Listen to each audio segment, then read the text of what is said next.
Hello, welcome back to the video. Hope you're enjoying this mini-series where I'm helping you to create a kids journal right from start to finish. So right from having that idea, right the way through every single part of the process, through to uploading it onto KDP and having it go live.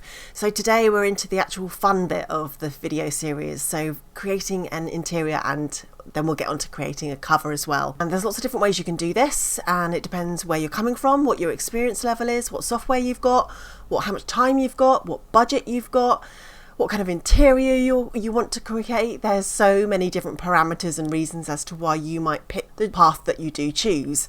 So there's no right and wrong way to do this, and there's lots of different ways that you can make your interiors and your covers. I use Canva a lot. It's free, and I pay for the pro version myself to unlock all of the features, but you can do so much of it for free. So we're going to be using that today to create the interior for this kids journal with drawing space.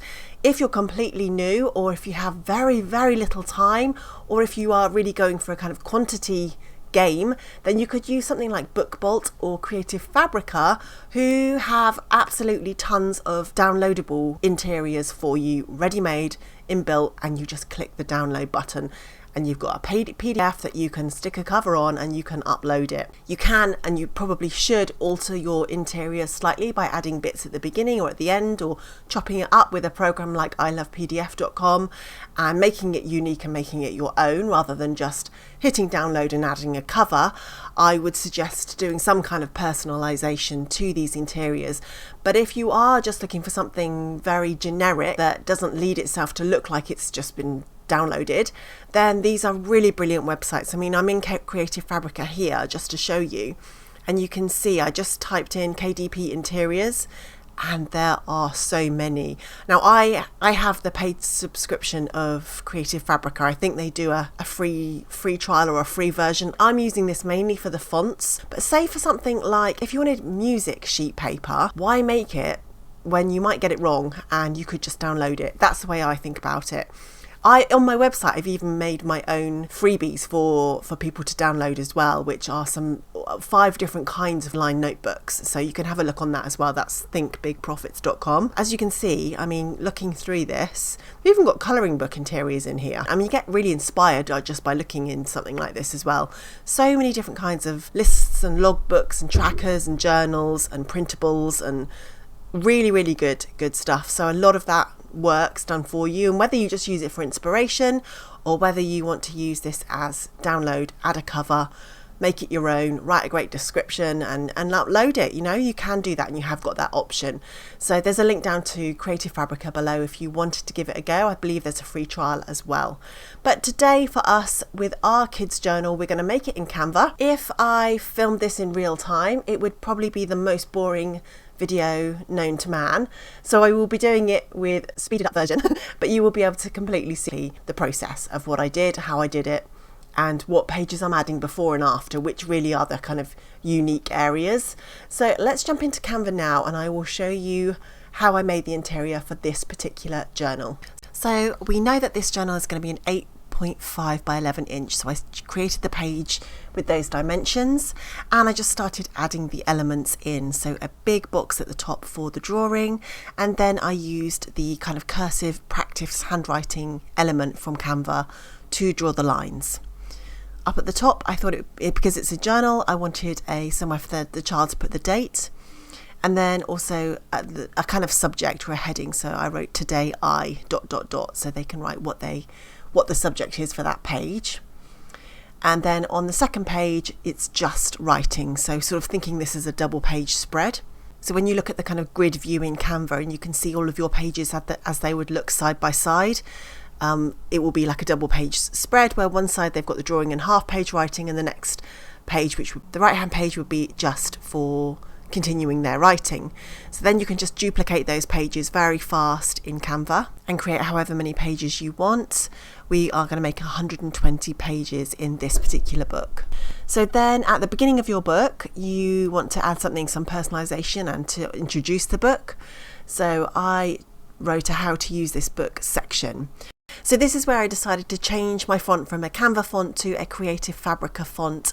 I think with these low content books, it's actually really difficult to find a way to stand out because the competition is fierce with the really low content books and our options are limited. Obviously the cover is going to be the number one thing, but inside the book as well, I think having a unique font is a way to stand out, because although Canva has got loads of fonts and loads of brilliant fonts, it's nothing compared to Creative Fabrica. Look at some of these fonts, they are amazing, and there's just nothing like this in Creative Fabrica. And this is just one of their categories. They have ridiculous amounts, tens of thousands of fonts. So for me, it's worth the subscription price to Creative Fabrica just for the fonts alone, because it's completely changes the look of your book. And like I said, with low content, that's pretty much all you've got to go on is the look of the book. That's what's going to grab the buyer's attention. You've got such a limited amount of time to grab their attention. They're not spending a lot of money on these books. They just want to go onto Amazon, type in the search bar. They're not going to scroll for long, and they just want to pick a book and buy the book. So having a great font and having a great cover, and then having that look inside or A+ content which shows off your interior is well worth it. So I chose a Creative Fabrica font, uploaded it into Canva, and that's what I used. So how to use this book page, I think it's really important when it's something like a journal, especially for a child, or a welcome to this book page, something like that. And you can just personalize and obviously add a little bit of your own touch to the book.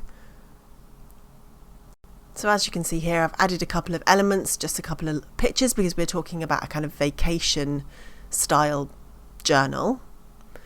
And then I started thinking about what do I want to write, and then I remembered that Canva Pro has this awesome ChatGPT plugin. So I thought, right, okay, let me get inspired using the Magic Write option. So you literally just hit the button of Magic Write and you can type in a request. Give me a list of this, give me information on this, give me some ideas to do with this topic, whatever it is that you are writing about. So in this case, I asked ChatGPT, Magic Write, give me 3 reasons children should keep a holiday journal.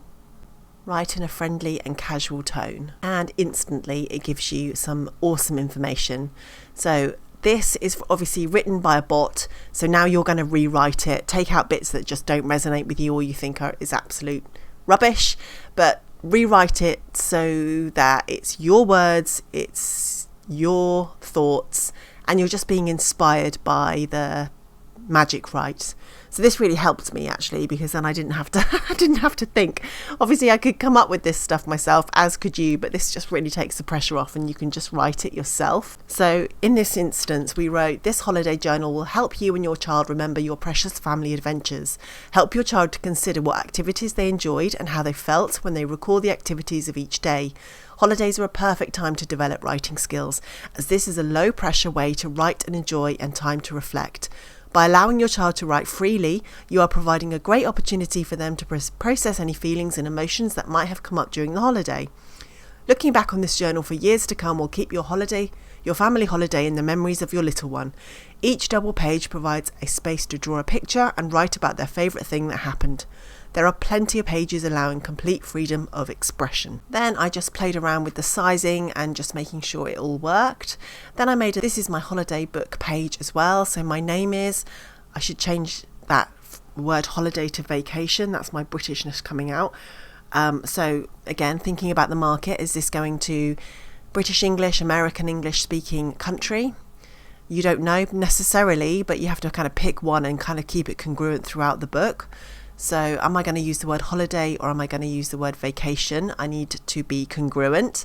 But yes, I made a little page there about the holiday. Okay, our interior is very nearly complete. We've got 120 pages, we've got a welcome page, and now we just need to add an ending to this book, a final page if you so desire. So I normally do this, add a thank you page and a request a review. So this is what I'm making here in front of you now. This can be whatever style you feel comfortable with and what fits in with your book, how formal or not it might be. So something on here is worthwhile putting in. Like I said, if you request a review, you are more likely to get one.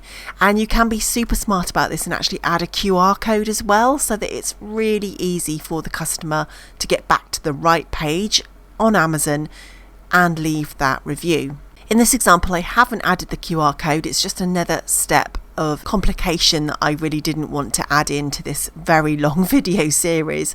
So it is very easy though if you want, so you can go to one of those QR generator free websites and you can just create a free QR code. Now obviously you will need the URL of the finished book, which you cannot locate until the book is published, as the destination URL. So you would need to use something like Rebrandly, which you can then go back in to after you've got your URL and your book is published and just change it again. So just put some sample URL in there to generate a QR code, and then once you've got your book's URL, you can go back in and change that in Rebrandly so that it obviously goes to the right destination. But so in this book I've written, I am a small independent publisher and I love creating books just like this. It would mean the world to me if you could spend just a minute to leave a review on Amazon. It would really help a lot. And I also do add a little copyright at the bottom of every single book on the last page. It's just good practice and something that's very easy to do. So just a quick copyright sentence, and again there's lots of different ways you can write that as well. So just keep it in keeping with how you feel is right for you, your personality and your book type. So in the next video of this playlist sequence, we will be making a cover for our little journal. So let's jump into that right now and watch how I do that, and I'll be using Canva.